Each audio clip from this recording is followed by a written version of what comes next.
So hello guys. Now today we will start in class 9th introduction part. Already we have done. Whole introduction of chapter first number system we have done on that day, and now after that we have to start exercise now. Okay. Last video I told you last class just revise all the introduction part from the previous videos, and then now we will start the exercise 1.1 first chapter number system ones. So we are going to start exercise 1.1 question number first, class 9. First question is there: is 0 a rational number? Can you write it in the form of p upon q where p and q are integers and q not equal to 0? तो बहुत ही easy question है. बोल रहा है कि क्या 0 जो होगा सिंपल 0 एक रैशनल नंबर हो सकता है? तो हम कहेंगे yes, 0 can be consider as a rational number. Why? Because rational number के लिए हमको पता है कि number should be written in the form of p upon q और q नॉट इक्वल टू 0 ये डेफिनेशन होती है रैशनल नंबर की, हमको पता है ना. तो हम 0 को क्या इस फॉर्म में लिख सकते हैं? Yes, 0 can be written 0 upon 1. तो आप आंसर क्या लिखोगे? आंसर लिखोगे yes, 0 can be written as 0 upon 1 where 1 is not equal to 0 और डिनोमिनेटर 0 नहीं है. तो it satisfied the end p and q should be integer. तो यहाँ p and q दोनों ही इंटीजर्स हैं, 0 और 1 दोनों ही इंटीजर्स होते हैं, राइट. तो ऐसे केस में हम 0 को सिंपल 0 या 0 अपॉन 1 को एक रैशनल नंबर काउंट कर सकते हैं. This is the first answer. So very easy, आपको बस 0 अपॉन 1 उसको दिखाना है p upon q. Second, find 6 rational numbers between 3 and 4. क्या बोल रहा है कि 3 and 4 के बीच में 6 रैशनल नंबर्स निकालिए. 6 रैशनल नंबर्स निकालना है 3 और 4. हालांकि अगर हम नेचुरल नंबर की बात करें या इंटीजर्स की बात करें तो 3 और 4 के बीच में ना तो कोई नेचुरल नंबर होता है ना 3 और 4 के बीच में कोई इंटीजर्स होगा. हाँ, रैशनल नंबर जरूर निकाल सकते हैं. कितने निकाल सकते हैं? इनफाइनाइट निकाल सकते हैं. तो हम उसके लिए पहले क्या करें कि इसको डिनोमिनेटर 1 करके लिखें, 3/1 4/1. अब हमने देखा कि इसमें 6 रैशनल नंबर हमको निकालना है. तो हम 6 से बड़ा कोई भी नंबर सिलेक्ट कर लें. 6 से बड़ा कोई भी नंबर सिलेक्ट कर लें और वो हम मल्टीप्लाई कर दें किसमें? न्यूमरेटर और डिनोमिनेटर में.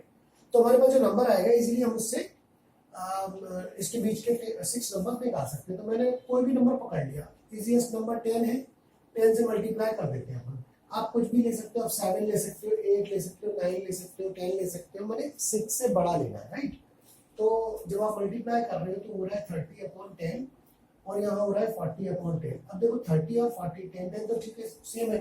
30 और 40 के बीच में आप कितना भी रैशनल नंबर निकाल सकते हो बेसिकली, लेकिन उसने 6 पूछा है. तो हम लिख लेते हैं 31/10, 32/10, 33/10, 34/10, 35/10 एंड 36/10. देखो इस तरह से हम इसमें 6 रैशनल नंबर निकाल दिए. अभी अगर और भी पूछता, मान लो वो कहता कि नहीं अभी आपको 20 रैशनल नंबर निकालने हैं, तो हम इसमें 100 मल्टीप्लाई कर देते तो उसके बीच में 300 और 400 न्यूमरेटर रहता. तो 300 400 के बीच में आराम से easily we can find 30 rational numbers और 40 रैशनल नंबर. तो इस तरह से we can find infinite rational numbers between 2 rational numbers. तो 3 और 1 हालांकि दिख रहे थे नेचुरल की तरह, लेकिन since these both the numbers can be written 3/1 4/1, तो दोनों ही नंबर रैशनल नंबर में काउंट किए जा सकते हैं. ये कंडीशन रहेगी, ठीक है ना. तो this is the second question. जरा फटाफट से नोट कर लेंगे बेटा, है ना. तो these questions are very easy, although this type of question you have done already in class 8. ठीक है, आपने किया हुआ है. अब थर्ड क्वेश्चन पे अपन बढ़ते हैं आगे. थर्ड क्वेश्चन भी बहुत इजी है. थर्ड क्वेश्चन में देखिए क्या बोल रहा है. थर्ड क्वेश्चन में उसने फिर से 2 रैशनल नंबर दिए, दैट इज 3/5 और 4/5. बिल्कुल ऑलमोस्ट सेम क्वेश्चन है, बस यहाँ डिनोमिनेटर नहीं था, हमने 1 लिया था, अभी उसने 5 भी दिया. ठीक है, कई बार ऐसा होता है आपने 8 में किया होगा, डिनोमिनेटर डिफरेंट आएगा. जब डिफरेंट आएगा तो हमें रैशनल उसका एलसीएम लेकर दोनों को सेम करना पड़ेगा, फिर हम वही प्रोसेस करेंगे. तो अभी कितना रैशनल नंबर की बात कर रहा है? 5 रैशनल नंबर. तो 3/5 और between 4/5 we will multiply any number which is greater than of 5. Any number which is greater than of 5. ठीक है, मैं 5 निकालना है. तो हमने फिर से 10 को कर दिया और ये तब करते जब डिनोमिनेटर सेम आ जाए. ठीक है ना. तो हो रहा है 30/50 और 40/50. अब 30/50 और 40/50 के बीच में easily we can find 5 numbers. बहुत आसान है, जैसे यहाँ निकाला. तो अभी अपन कहीं से भी बीच से ले लो, उधर से ले लो, एक ही बात है ना. 31/50, 32/50, 33/50, 34/50 है ना, एंड देन 35/50। तो देखिए क्या हो रहा है, हमारे पास 5 नंबर आ गया बिटवीन 3/5 एंड 4/5। तो हमें उसके केवल एक डिजाइन चेंज कर देना है, और डिजाइन चेंज करके we can find infinite rational numbers between two rational numbers. तो इस तरह से थर्ड क्वेश्चन भी होता है। फोर्थ क्वेश्चन आप देखोगे, इट्स ट्रू फॉल्स क्वेश्चन, तो वेरी इजी है, एक बार पढ़ लेते हैं। State whether the following statements are true and false, give reason for your answer. तो फर्स्ट बोल रहा है कि every natural number is a whole number. कह रहा है जितने भी नेचुरल नंबर होते हैं वो होल नंबर होते हैं, बिल्कुल होते हैं, क्योंकि नेचुरल नंबर से अगर हम होल नंबर की बात करें तो नेचुरल होल नंबर में 1 से लेके ऊपर के साथ, मतलब 0 से सारे ऊपर नंबर होते हैं, लेकिन 1 के ऊपर तो होते ही है। नेचुरल नंबर भी 1 से ऊपर, राइट। तो इस तरह से हम कह सकते हैं कि yes every natural number is a whole number, तो इट्स ट्रू।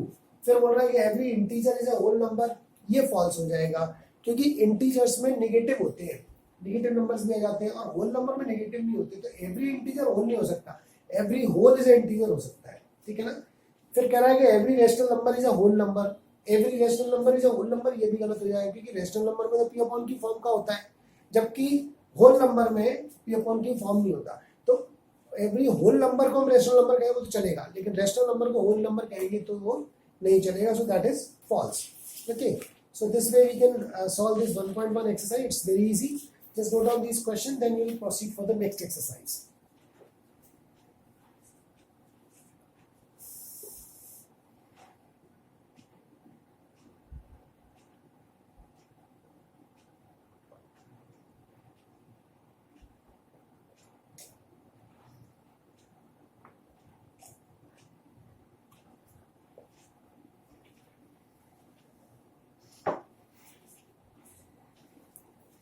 Okay, done.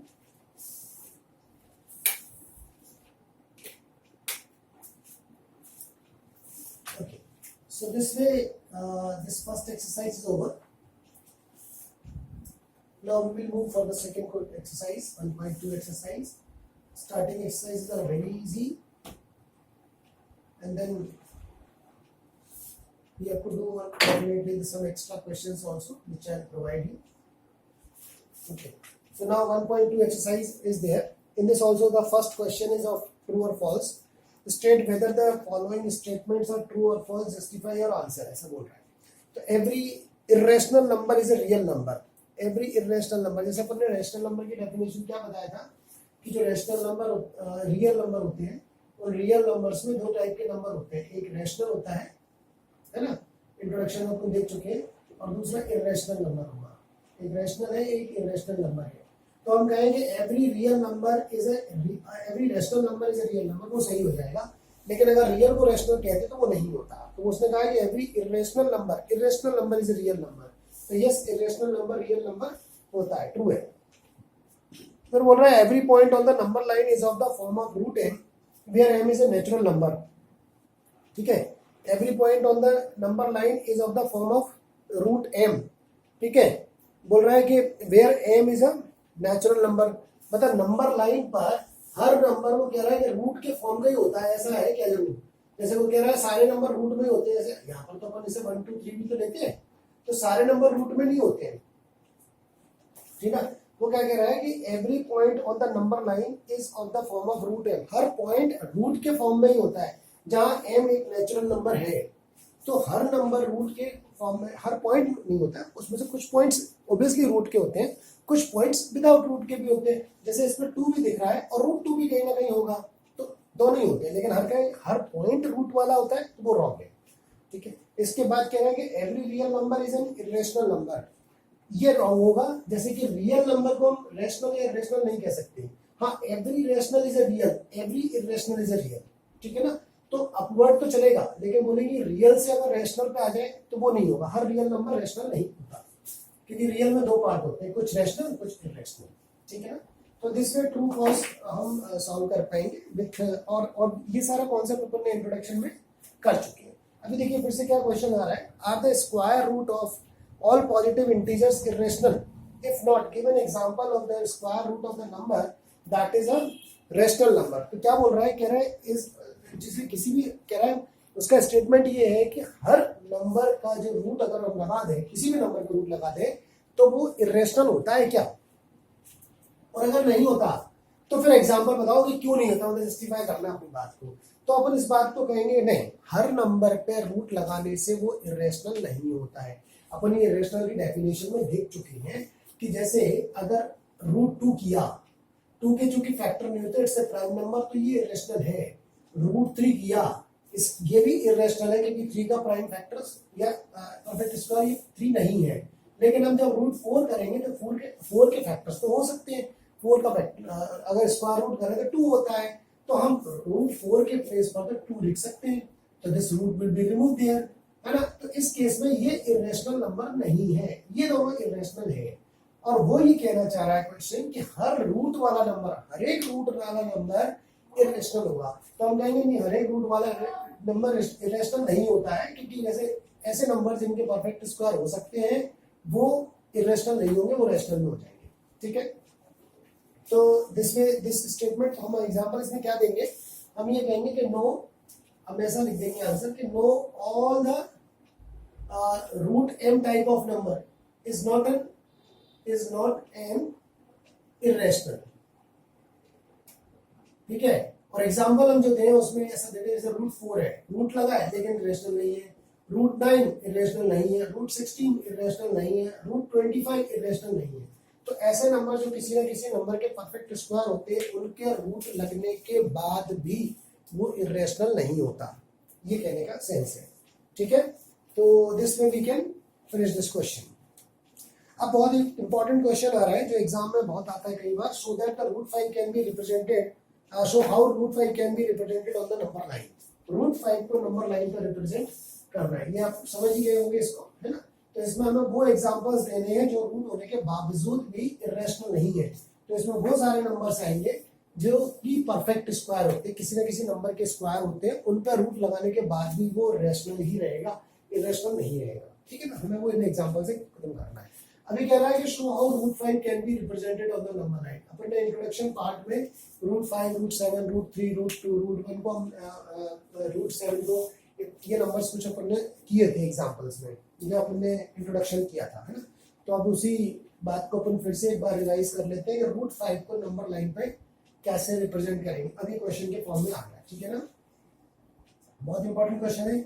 ऐसे क्वेश्चन √5, √3 या √7, √13, √11 ये क्वेश्चंस आते हैं कि आप नंबर लाइन पे कैसे इनको रिप्रेजेंट करोगे, ठीक है ना।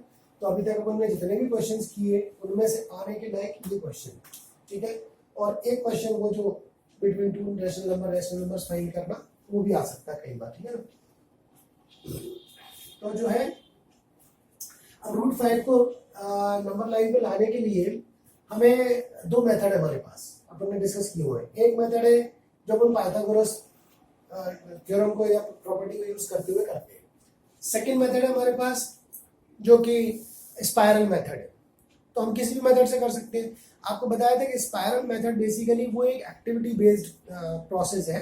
हालांकि हम जो ज़्यादा ठीक मानते हैं उसको मानते हैं जो अपन जो पाइथागोरस वाला करते हैं, है ना। तो अपन पाइथागोरस वाला जो करते हैं उसमें कुछ ऐसा करते हैं कि हमें पाइथागोरस में आपको पता है कि राइट ट्रायंगल हम एज्यूम करते हैं, और उस राइट ट्रायंगल में ये हाइपोटेन्यूस होता है, ये बेस होता है, ये परपेंडिकुलर होता है।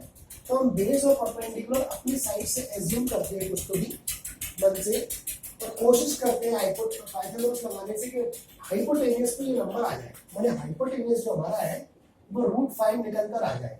और पाइथागोरस की जो प्रॉपर्टी होती है वो कुछ ऐसी होती है कि hypotenuse equal to √ base square plus perpendicular square. याद है आपको, मतलब हालांकि होती वो ऐसी है कि हाइपोटेन्यूस का square equal to base square plus perpendicular square, लेकिन जब हाइपोटेन्यूस निकालते हैं √ करते हैं या √b square plus b square हो जाएगा।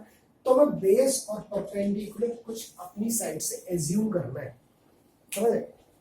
बेस और परपेंडिकुलर को ऐसे कोई नंबर सोचना है जिसको अपन यहाँ पुट करें, b और p दिया है, उसका स्क्वायर करें, इसका स्क्वायर करें, दोनों को ऐड करें, फाइनली 5 आ जाए, ऐसा को सोचना है। तो अभी सोचना धीरे धीरे आ जाएगा, बता देते हैं। यहाँ जैसे 2 ले लिए, यहाँ 1 ले लिए, ठीक है ना। ये हमको थोड़ा सा सोचना पड़ेगा, करते करते आ जाता है, कोई बड़ी बात नहीं।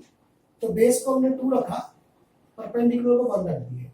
तो जब हम 2 का स्क्वायर करेंगे तो ऑब्वियसली 4 होगा, ये 1 होगा, और फाइनली आ गया √5।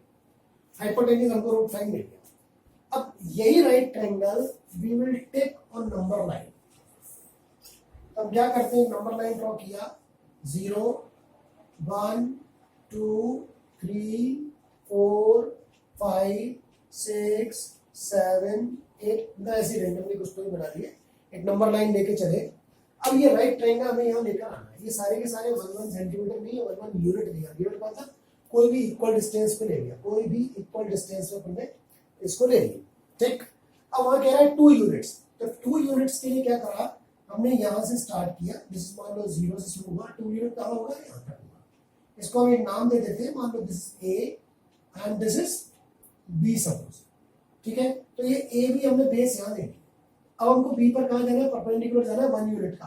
तो 1 unit means whatever gap is there this one, this is the 1 unit. तो हमने 1 यूनिट का इसको परपेंडिकुलर ड्रॉ कर दिया, यानी ये सी, और सी को ए से ज्वाइन किया। देखो जरा, तो क्या हो रहा है, इस ए टू बी तक की जो डिस्टेंस थी that is 2 unit, B to C की जो डिस्टेंस थी दैट इज 1 यूनिट, माने as it is that triangle once. वो ट्रायंगल की जो डायमेंशंस थी बेस और परपेंडिकुलर, वो हम एक लाइन पर लेकर आ गए, क्योंकि हमें अल्टीमेटली इस रूट 5 को कहां लेकर आना है? इस नंबर लाइन पर ही लाना है। तो वो ट्रायंगल हमें कहां लाना पड़ेगा? ऑब्वियसली नंबर लाइन पे लाना पड़ेगा। तो हम पहले डायमेंशंस डिसाइड कर ले, उसको ऐसा सॉल्व करके दिखाना, ये पूरा प्रोसेस करना है सॉल्व करने से पहले। हम ये रफली ऐसा ड्रॉ कर ले, दिखा दे, एंड देन पाइथागोरस प्रॉपर्टी लगा के सॉल्व करके दिखा दिया कि ओके रूट 5 आता है। फिर अब हम इसको नंबर लाइन पर ला रहे हैं। तो हमने 2 यहाँ ले लिए, 1 यहाँ ले लिए, obviously after solving this AC we will get as a root 5, दिखा चुके ऊपर। अब ये रूट 5 जो AC आया नंबर लाइन पे कैसे आएगा? For that we have to take compass. क्या करेंगे हम? कंपास लेंगे, कंपास का पेन रखेंगे ए पर और सी के बराबर ओपन करेंगे, AC के ऊपर ओपन करेंगे, कंपास को ओपन करेंगे AC के बराबर, ठीक है ना। माने उसका रेडियस जो कंपास का होगा वो AC के इक्वल होगा, and then we will take the centre A और इस गैप का हम एक ऐसा आर्क ड्रॉ कर देंगे। कहां से? यहां रखा कंपास का पेन, यहां रखा पेंसिल और यू आर्क ड्रॉ कर देंगे ऐसे, ठीक है। ये पिन यहां से नहीं हटेगा, AC के बराबर ओपन किया और कट कर दिया। तो ऑब्वियसली इस पॉइंट को अगर मैं D मान लूं तो जो AC होगा वही AD होगा। तो A से लेकर जो D तक का डिस्टेंस हुआ that is equal to AC and that means it is root 5। तो इस तरह से जो AD है वो रूट 5 नंबर लाइन पर आ गया। तो हम यहाँ फाइनली क्या कह पाएंगे? Therefore AC equal to AD equal to root 5, ये हमारा फाइनली आंसर आ गया। माने जो AD था वो नंबर लाइन पे आया, रूट 5 जो क्वेश्चन ने पूछा है कि रूट 5 नंबर लाइन पर कैसे आएगा। तो रूट 5 नंबर लाइन पर लाने का ये प्रोसेस रहेगा। पहले हम एक राइट ट्रायंगल बना लेंगे, बेस ऑफ परपेंडिकुलर एज्यूम करेंगे, है ना।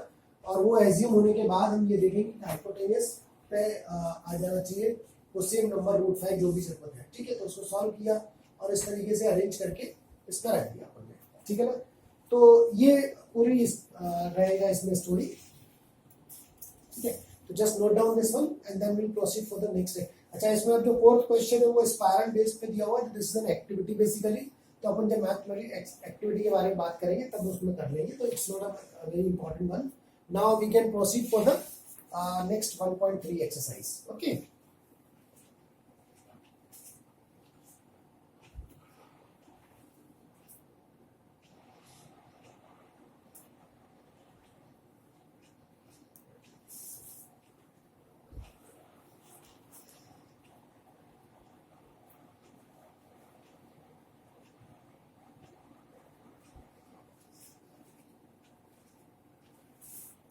Okay, done.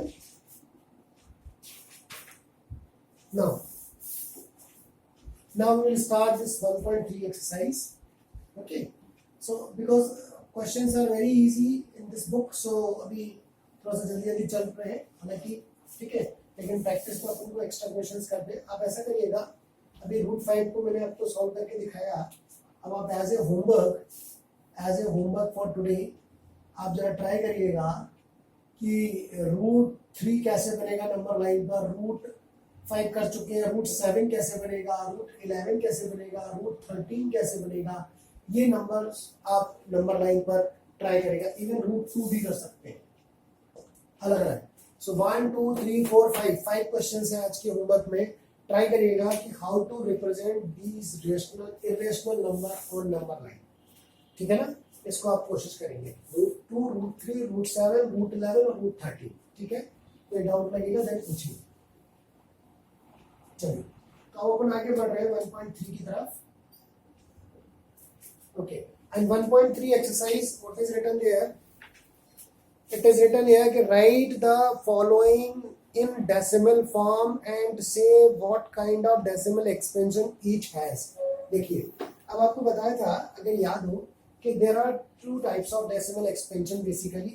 एक होता था टर्मिनेटिंग होता था, बल्कि 3 टाइप का था। एक था टर्मिनेटिंग डेसिमल एक्सपेंशन, एक था नॉन टर्मिनेटिंग रिपीटिंग टाइप का, और एक था नॉन टर्मिनेटिंग और नॉन रिपीटिंग। ठीक है, तो हम यहाँ पर जो डेसिमल एक्सपेंशन की बात हो रही है, यहाँ पर सिर्फ 2 कैटेगरी में बात कर रहे हैं कि टर्मिनेटिंग होगा या नॉन टर्मिनेटिंग होगा। तो अपन एक चीज समझते हैं कि टर्मिनेटिंग और नॉन टर्मिनेटिंग में क्या फर्क है। हालांकि इंट्रोडक्शन में अपन समझ चुके थे कि जैसे मान लीजिए कोई भी मैंने डेसिमल ऐसा देखा 1 पॉइंट, मतलब किसी भी नंबर को, जैसे मान लो 1.4 है, मैंने इसको किया तो 0.25 आ गया, तो 25 के बाद इसका रिमाइंडर मतलब 0 हो चुका है और इसके बाद कोई डिजिट नहीं आ रहा। वहीं अगर मैं 1/3 कर दूं सपोज करके, तो 0.333 ऐसे कंटिन्यूएशन में चलता रहेगा। माने नॉन टर्मिनेटिंग में है तो इसमें रिमाइंडर कभी भी 0 नहीं आएगा।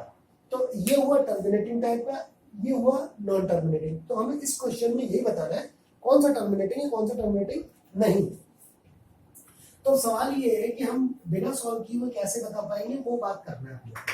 ठीक है, तो यहाँ एक प्रॉपर्टी है, उस प्रॉपर्टी को अपन थोड़ा सा डिस्कस करते हैं एंड देन उस प्रॉपर्टी के बेस पे सॉल्व करेंगे। तो क्या होता है कि अभी भी किसी भी, जैसे मान लीजिए P/Q फॉर्म का है, where Q not equal to 0। अगर इस Q के हम फैक्टर्स करें, फैक्टर्स, और उस फैक्टर्स में या तो 2 आ जाए और 5 आ जाए और बोथ आ जाए, ध्यान दीजिएगा बहुत ही इंपॉर्टेंट है, आगे भी आएगा। क्या बता रहे हैं आपको? ये बता रहे हैं कि अगर किसी भी रेशनल नंबर के डिनोमिनेटर माने क्यूब हम उसके फैक्टर्स करें और उस फैक्टर्स में या तो 2 2 2 2 2 आ जाए या 5 5 5 5 आ जाए या फिर दोनों का कॉम्बिनेशन आ जाए, कुछ 2 आ रहे हैं कुछ 5 आ रहे हैं, इन तीनों ही केस में हम ये कहेंगे कि this number is terminating. What will say? This number is terminating. लेकिन अगर Q के फैक्टर में इस 2 और 5 के अलावा कुछ और आ गया, मान लीजिए 3 आ गया, 5 आ गया, सॉरी 5 नहीं आते हुए 3 आ गया, 7 आ गया, 11 आ गया, माने कोई और प्राइम नंबर आ गया, तो हम प्राइम फैक्टर करेंगे तो ऑब्वियसली प्राइम नंबर ही आएगा। आप ये मत बोलना 4 आएगा 6 आएगा, ये 4 और 6 प्राइम नंबर नहीं है, हम प्राइम नंबर्स की बात कर रहे हैं। तो जब हम प्राइम फैक्टर करें डिनोमिनेटर के, तो 2 और 5 के अलावा कोई और प्राइम नंबर अगर आता है तो हम कहते हैं कि this number is non terminating, this number is non terminating. तो अब हमको सिर्फ ये बताना है यहाँ पर कि क्या ये गिवन नंबर टर्मिनेटिंग है या नॉन टर्मिनेटिंग है। तो बहुत ही आसान हो गया, हमें सिर्फ क्या करना है, डिनोमिनेटर के फैक्टर्स कर लेना है और डिनोमिनेटर के फैक्टर्स में सर्च करना है कि 2 5 और ये बोथ, या मतलब इन तीनों में से कोई एक, या तो 2 2 2 या 5 5 5 या 2 5 2 5, ये इनमें से कुछ है या और कोई नंबर है। और कोई नंबर होगा तो नहीं चल पाएगा, ठीक है ना। ऐसा हो सकता है मान लो 2 2 2 दिया फिर साथ में 3 3 3 भी दे दिया तो नहीं होगा, तो वो टर्मिनेटिंग नहीं होगा। ठीक है, तो फटाफट जरा देखते हैं फर्स्ट क्वेश्चन। फर्स्ट क्वेश्चन कह रहा है 36/100, फर्स्ट का फर्स्ट पार्ट, देखिए बहुत ही आसान, 36/100। तो 36/100 अगर अपन 100 के फैक्टर्स करें तो 5 से जाएगा 20, राइट, 5 से क्या 4 2 2, देखिए तो अभी इसके प्राइम फैक्टर्स में क्या क्या आ रहा है, 5 5 और 2 2, तो ये बोथ वाला कंडीशन आ गया।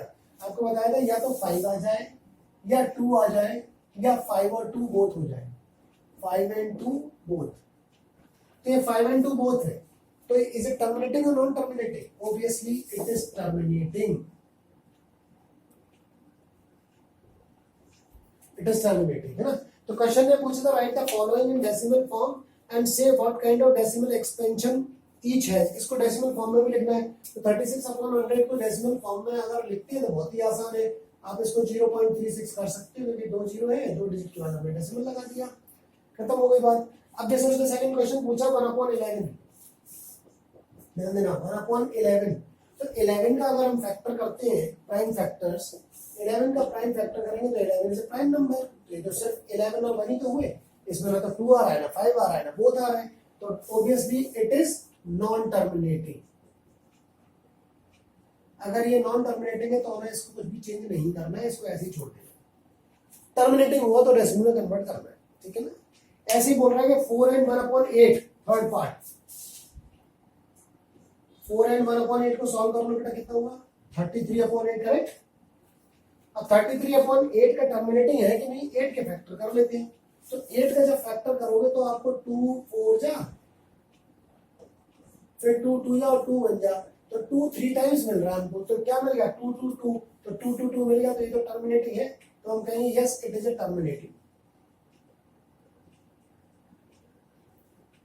It is a terminating decimal expansion. अब टर्मिनेटिंग से ये कितने डिजिट्स के बाद में डेसिमल फॉर्म में इसको कन्वर्ट करना है, उसको डिवाइड कर लो, बहुत ही आसान, डिवाइड तो करना आता ही है अपन को, है ना।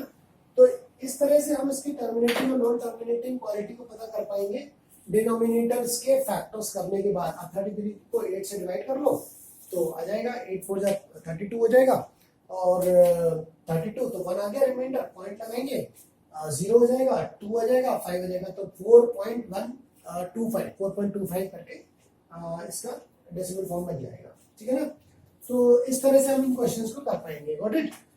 Just note down fast. अच्छा, इसमें भी रिमेनिंग कुछ क्वेश्चंस बचे हुए हैं, उसको आप ट्राई करेगा। टोटल 7 पार्ट्स है आई थिंक, नो 5 6 या 6 पार्ट्स है, 3 पार्ट्स हमने कर लिए, 3 पार्ट्स आप लोग ट्राई करिएगा, okay.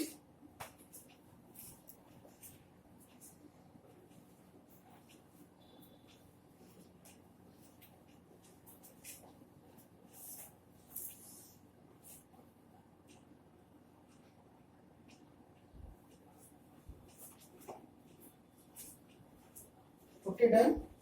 Okay, so now the second question.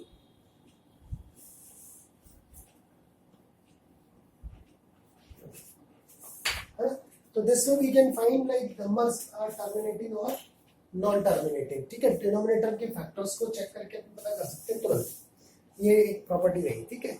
अब उसमें एक क्वेश्चन दिया, वो कह रहा है कि you know that 1/7, upon second question कर रहे हैं 1.3 का, 1/7 जो होता है वो कह रहा है कि 0.142857 और इस पर बार। अगर ये ऐसा होता है तो फिर कह रहा है कि बताओ 2/7 क्या होगा, 3/7 क्या होगा, 4/7 क्या होगा, 5/7 क्या होगा, 6/7 क्या होगा, ठीक है, without actually doing the long division. If so how this one. तो ये कह रहा है, वो कह रहा है कि 1/7 को जब हम सॉल्व करते हैं, ऑब्वियसली 7 जब आगे नीचे तो 7 के फैक्टर 7 तो प्राइम नंबर है, इसमें 2 और 5 तो आ ही नहीं रहा, तो नॉन टर्मिनेटिंग होगा। इसीलिए जब इसके सॉल्व किया गया तो इसमें तो नॉन टर्मिनेटिंग रिपीटिंग वाला हो रहा है, तो 142,857 142,857 बार लगा, इसका मतलब अगर हम इसको एक्सपेंड करें तो 142,857 फिर 142,857 फिर, और ये 142,857 का कॉम्बिनेशन बार बार रिपीट हो रहा है, ऐसा उसने दे दिया, खुद ही दिया हुआ, ठीक है, करके चेक करके देख सकते हो आप आराम से, ठीक है, यही आता है। तो कह रहा है कि अगर ये एक्चुअल है तो 2/7 क्या होगा। हालांकि 2/7 का एक तरीका ये है, जैसे 1 को 7 से डिवाइड करके आया, 2 को 7 से डिवाइड करो ऐसे कुछ आ जाएगा, 3 को 7 से डिवाइड करो, लेकिन उसने कहा है कि no, without actually long division. आप उसको लॉन्ग डिवीजन मत करो, बिना डिवीजन किए हुए इस वैल्यू को निकालो इसकी हेल्प से, तो निकल आएगा, बहुत ही आसान है। देखो आप ये जो 1/7 अगर इतना दिया, तो इस 1/7 को अगर मैं इधर 2 से मल्टीप्लाई करूं तो क्या 2/7 हो जाएगी। तो ये जो 1/7 इक्वल टू, देखिएगा 1/7 इक्वल टू दिया 0.142857 और इस पर बार, ठीक। तो हम क्या करेंगे, दोनों साइड्स 2 को मल्टीप्लाई कर देंगे, here also multiply 2, here also multiply by 2, दोनों साइड 2 मल्टीप्लाई कर देंगे। तो जब इसको मल्टीप्लाई 2 से करते हैं तो दिस इज 2/7, और यहां 2 से मल्टीप्लाई करोगे तो देखो क्या होगा, ये हो गया 2 7 जा 14, 2 5 जा 10 और 1 11, 2 8 जा 16 and 1 17, 2 2 जा 4 और 1 5 and 14 2 जा 28 और पॉइंट एंड बार। देखो बहुत ही आसान, समझ रहे। तो अगर 1/7 इक्वल टू ये था तो 2/7 के लिए भी मल्टीप्लाई 2 बोथ साइड, 2 मल्टीप्लाई करके याद finish, no division is required. अब अगर मुझे 3/7 निकालना है तो क्या करना है, बहुत आसान, इस 1/7 की वैल्यू में 3 मल्टीप्लाई कर दो। 4/7 निकालना है तो 4 मल्टीप्लाई कर दिए, 5/7 निकालना है 5 मल्टीप्लाई कर दिए, 6/7 निकालना है 6 मल्टीप्लाई, बस ये करना है। और इस तरह से 1/7 की हेल्प से हम ये सारी की सारी वैल्यूज निकाल पाएंगे। ठीक है ना, तो बहुत ही आसान था, बहुत ही इजी है। तो 1/7 से मैंने 2/7 निकाल लिए। अब आप 3/7 निकालिएगा, 4/7 निकालिएगा, 5/7 निकालिएगा, 6/7 निकालिएगा। और निकालना बहुत ही आसान, इस 1/7 में जब हम 3 को मल्टीप्लाई करेंगे तो ये आ जाएगा, इधर दोनों साइड 4 मल्टीप्लाई करेंगे तो ये आएगा, दोनों साइड 5 मल्टीप्लाई करेंगे तो ये आएगा, 6 कर देंगे तो ये आ जाएगा। Got it? 7 पूछा ही नहीं उसने, क्यों नहीं पूछा? क्योंकि 7/7 तो 1 होता है, 7/7 1 होता है ना, इसलिए उसने 7 का नहीं पूछा, 6 तक की बात खत्म कर दी। Okay, so these are question, just try to do. आपको कुछ पिछले रूट 5 जैसे वाले जो क्वेश्चंस थे, कुछ आपको होमवर्क में प्रैक्टिस के लिए भी दिए हैं, उसको सॉल्व करिए। कोई डाउट हो तो definitely just ask me on group. Okay, thank you.